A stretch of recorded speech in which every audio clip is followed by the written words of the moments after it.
selamat sore semuanya. Ini saya mau berbagi sedikit pengalaman. Saya itu pernah ke sebuah nursery di daerah Magelang, dan saya sebut aja ya, pemiliknya itu, pengelolanya itu namanya Mr. X. Mungkin beliau agak keberatan kalau saya sebut namanya, jadi saya sebut Mr. X.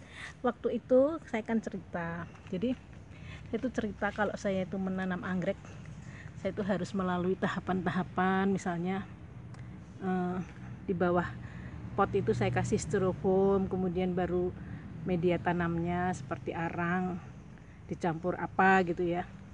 Terus beliau mengatakan kalau misalnya kita memakai pot ini, maaf ini potnya kemarin something trouble ini ya. Jadi kalau misalnya menggunakan pot seperti ini pot tanah liat dengan lubang-lubang dan memakai arang, menurut Mr. X itu nggak perlu pakai styrofoam, kecuali kalau kita pakai misalnya pot plastik gitu ya, pot plastik yang nggak seperti ini, yang lubangnya di bawah aja, itu boleh pakai styrofoam, karena styrofoam kan fungsinya untuk biar sirkulasi udara, sirkulasi air tuh bagus, jadi anggreknya sehat. Jadi saya ikut Mr. X yang melakukan repotting ya. Waktu itu dia juga demo repotting itu dengan media tanam seperti ini, klepot dengan arang itu tanpa styrofoam, jadi istilahnya ngoboi. Jadi nggak perlu jelimet gitu kata dia, soalnya kalau growing anggrek terlalu jelimet nanti jatuhnya bisa stres katanya gitu. Jadi kita having fun aja gitu kata Mr. X. Jadi saya ngikutin cara beliau. Ini saya pakai pot tanah liat, kemudian arang ini untuk cattleya, dan alhamdulillah ini ya, kita lihat new growth-nya ini new growth ini ya, daun baru ini juga. Dan setelah kira-kira ini akar barunya, setelah kira-kira 2 bulan atau lebih tanamannya stabil, itu tandanya apa yang kita lakukan itu metodenya benar gitu ya.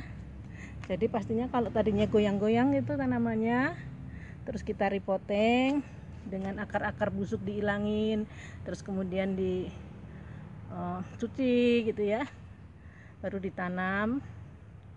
Itu kalau repottingnya seperti ini ternyata bagus ya. Ini saya sudah membuktikan metode cowboy ala Mr. X itu.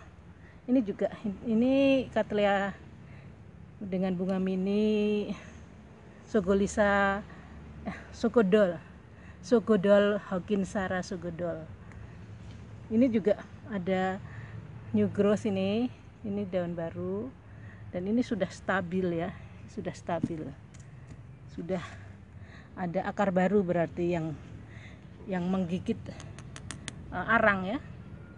Jadi itu aja. Jadi intinya ini cattleya dua-duanya saya kasih arang, tapi saya tambahin pastinya dengan sedikit sekam bakar ya, sekam bakar sedikit aja. Jadi karena ini saya siram setiap hari, ini kan di bawah naungan saya naruhnya, di bawah fiberglass, jadi nggak kehujanan, otomatis saya siram tiap hari dengan komposisi arang 75% dan sekam bakar hanya 25% aja. Jadi disiram tiap hari nggak apa-apa.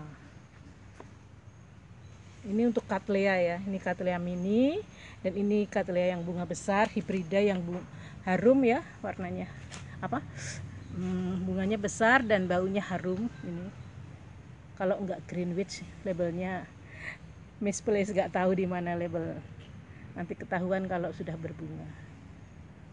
Kalau ini yang kuning ini kan yang lama, ini harusnya digunting, yang baru kan ini. Jadi gitu aja, repotting cowboy ala Mr. X sudah saya terapkan. Nggak perlu jelimet. Growing orchid harusnya dijadikan sebagai sesuatu yang excitement, yang menyenangkan ya.